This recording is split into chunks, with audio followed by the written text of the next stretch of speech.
శ్రీ గణేశాయ నమః, శ్రీ సరస్వతి నమః, శ్రీ గురుభ్యో నమః. భక్తులారా, వ్యాసప్రోక్త మహాభారత ఇతిహాసం యథాతథంగా చెప్పుకున్నాం. ప్రతి శ్లోకం దాని అర్థం.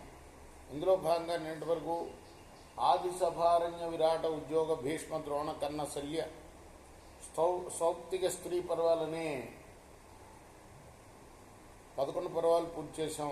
12వదైన శాంతి పర్వంలో కూడా మనం 305 అధ్యాయాలు పూర్తి చేసి 306వ అధ్యాయంలోని 30వ శ్లోకం వరకు చెప్పుకున్నాం. ఈరోజున 31వ శ్లోకం నుండి కొనసాగిద్దాం. కొనసాగించే ముందు వ్యాస భగవాను ప్రార్థన చేసుకుందాం. వ్యాసాయ విష్ణురూపాయ వ్యాసరూపాయ విష్ణవే నమో వై బ్రహ్మనిదయే వాసిష్ఠాయ నమో నమః.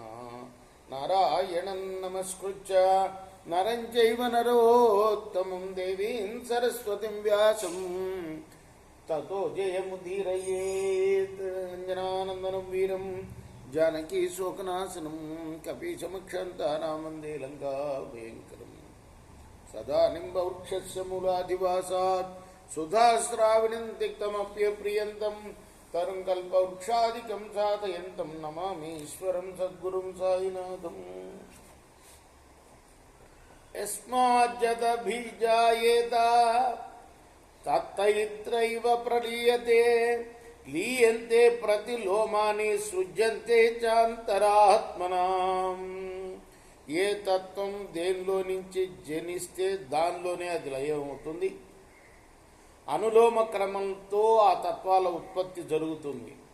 అలానే విలోమ క్రమంతో ఉపసంహారం జరుగుతుంది.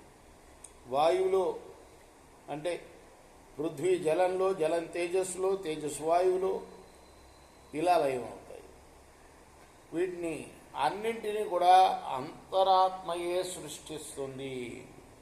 అనులోమేన జాయంతే లీయంతే ప్రతిలోమతః గుణగుణేషు సతతం సాగరస్యోర్మయో యథా. సముద్రంలో పైకి లేచిన తరంగాలు ఏ విధంగా అయితే దానిలోనే మళ్ళీ కలిసిపోతాయి, అలానే అన్ని గుణాలు కూడా తమకు కారణమైన గుణాల తత్వాల్లోనే లీనమవుతాయి. సర్గ ప్రళయ ఏతావాం ప్రకృతే నృపసప్తమా ఏకత్వం ప్రళయే చాస్య బహుత్వం చ యదా సృజత్. ఏవమేవ చ రాజేంద్ర విజ్ఞేయం జ్ఞానకోవిదై అధిష్టాతారమవ్యక్తం అస్యాప్యేతన్నిదర్శనం.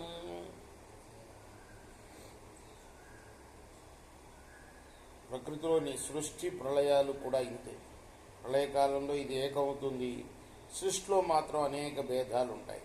జ్ఞానకోవిదులైన వారు ఇదే రీతిగా ప్రకృతిలో ఉండే ఏకత్వ నానాత్వాలు తెలుసుకోవాలి. అవ్యక్తమైన ప్రకృతియే సృష్టి సమయంలో అధిష్టాత అయిన పురుషుని నానాత్వం వైపు తీసుకుపోతుంది. ఇదే పురుషుని ఏకత్వానికి నిదర్శనం.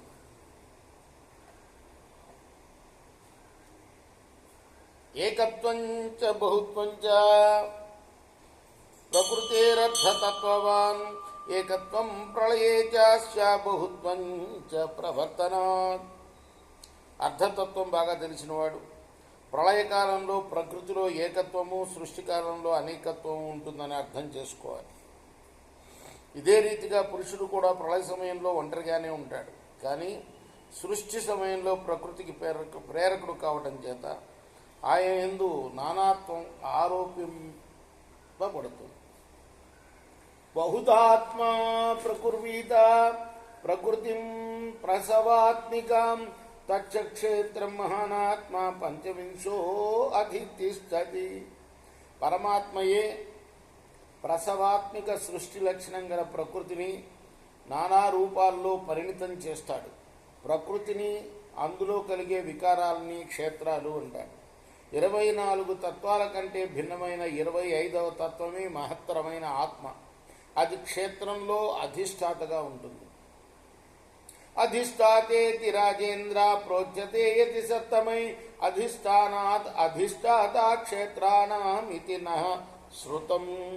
అందువల్ల యతిశ్రేష్ఠుడు ఆ 65వ తత్వాన్ని అధిష్టాత అని చెప్తారు.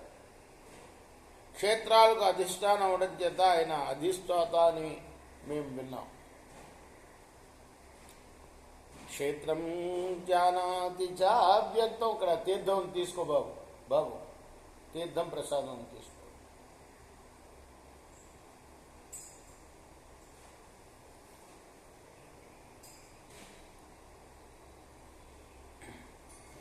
ఆయన అవ్యక్తం అనే పేరు గల క్షేత్రాన్ని బాగా తెలిసినవాడు కాబట్టి క్షేత్రజ్ఞుడు అంటాడు.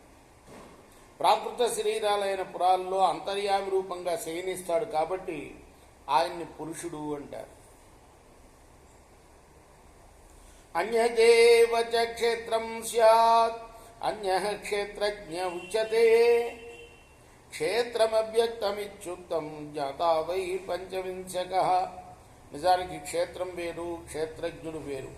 క్షేత్రాన్ని అవ్యక్తం అంటారు. క్షేత్రజ్ఞుడు దాన్ని ఎరిగిన 25వ తత్వమైన ఆత్మ. అన్యదేవచ జ్ఞానం స్యాత్ అన్యజ్ఞేయం తదుచ్యతే జ్ఞానమవ్యక్తమిత్యుక్తం జ్ఞేయో వై పంచవింశక. జ్ఞానం వేరే వస్తువు, జ్ఞాత దానికన్నా భిన్నుడు. జ్ఞానాన్ని అవ్యక్తం అన్నారు. జ్ఞేయం 25వ తత్వమైన ఆత్మ. అవ్యక్తం క్షేత్రమిత్యుక్తం తథా సత్వం తదేశ్వర అనీశ్వరమతత్వం అనీశ్వరమతత్వం చ తత్వం తత్పంచవింశికం. అవ్యక్తాన్ని క్షేత్రం అంటారు. దానికి సత్వం, శాశ్వతం అని కూడా పేర్లు పెట్టారు. కానీ 25వ తత్వం అయిన పరమాత్మ జడతత్వం. ఆ ఈశ్వరుడికి పైన ఎవ్వరూ లేరు. సాంఖ్య దర్శనమేతావాత్ పరిసంఖ్యానుదర్శనం సాంఖ్య ప్రకుర్వతే చైవ ప్రకృతించ ప్రత్యక్షతే. ఇదే సాంఖ్య దర్శనం. సాంఖ్యశాస్త్ర విద్వాంసులు తత్వాలను లెక్కిస్తూ ప్రకృతినే జగత్తుకు కారణంగా చెప్తారు. అందువల్ల ఈ దర్శనాన్ని సాంఖ్య దర్శనం అని పిలుస్తారు. తత్వాని చ చతుర్వింశత్ పరిసంఖ్యాయ తత్వతః సాంఖ్యా సహ ప్రకృత్యాతు విస్తత్వం పంచవింశక. సాంఖ్యశాస్త్రవేత్తలు పురుష ప్రకృతులతో కలిపి లెక్కించి పరమపురుషుని జడతత్వానికన్నా భిన్నమైన 25వ తత్వంగా నిశ్చయించారు. పంచవింశో ప్రకృత్యాత్మ భుజ్యమానా ఇది స్మృత యథా తు భుజ్యతేత్మానం తథా భవతి కేవల.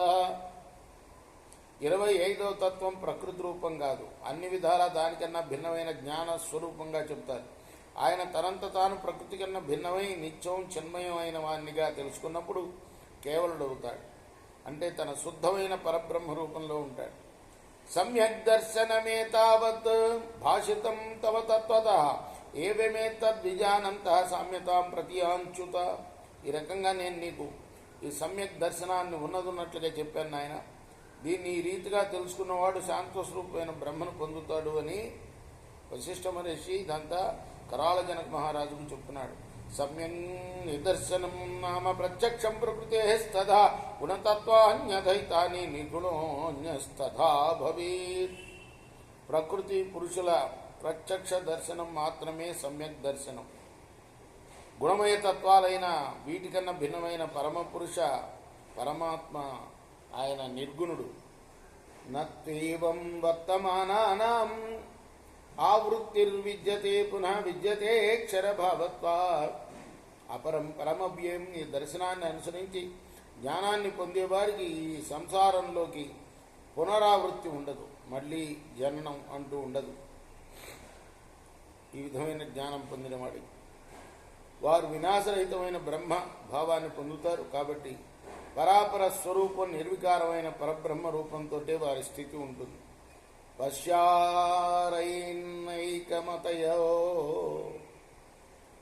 నా సమ్యక్తేషు దర్శనం తే వ్యక్తం ప్రతిపద్యంతే పునః పునరిందమా. శత్రువుల్ని అణిచేవాడా రాజా, నానాత్వాన్ని దర్శించే బుద్ధి కలవాడికి సమ్యజ్ఞానం కలగదు సుమా. ఇటువంటి వారికి మాటి మాటికి శరీర ధారణం తప్పనిసరి అవుతుంది. సర్వమే తద్విజానంతః నా సర్వస్య ప్రబోధనాత్ వ్యక్తి భూతా భవిష్యంతి వ్యక్తస్య వశవర్తినః. కేవలం ఈ ప్రపంచాన్ని మాత్రమే తెలుసుకున్నవారు పరమాత్మ తత్వాన్ని తెలుసుకోలేకపోవడం చేత తప్పకుండా శరీరధారులు అవుతారు. శరీరము కామక్రోధ దోషాలకు వశవర్తులవుతారు. సర్వమవ్యక్తమిత్యుక్తం అపర్వ పంచవింశక ఏవమభిజానంతి నభయంతేషు విద్యతే. సర్వనామం అవ్యక్త ప్రకృతిని, దానికన్నా భిన్నమైన పంచవింశతి తత్వమైన పరమాత్మని అసర్వం అని చెప్పారు. ఆయన్ని ఈ విధంగా తెలుసుకున్న వారికి జనన మరణ రూపమైన భయం ఉండదు. ఇది శ్రీ మహాభారతీయ శాంతి పర్వని మోక్షధర్మ పర్వని వశిష్ఠ కరాల జనక సంవాదే షడధిక-300తమోధ్యాయ. ఇది వ్యాస మహర్షి రచించిన మహాభారత ఇతిహాసంలోని శాంతి పర్వంలోని 306వ అధ్యాయం. రేపు మనం 307వ అధ్యాయాన్ని ప్రారంభం చేద్దాం. కృష్ణార్పణమస్తు. సాయి కృష్ణార్పణమస్తు.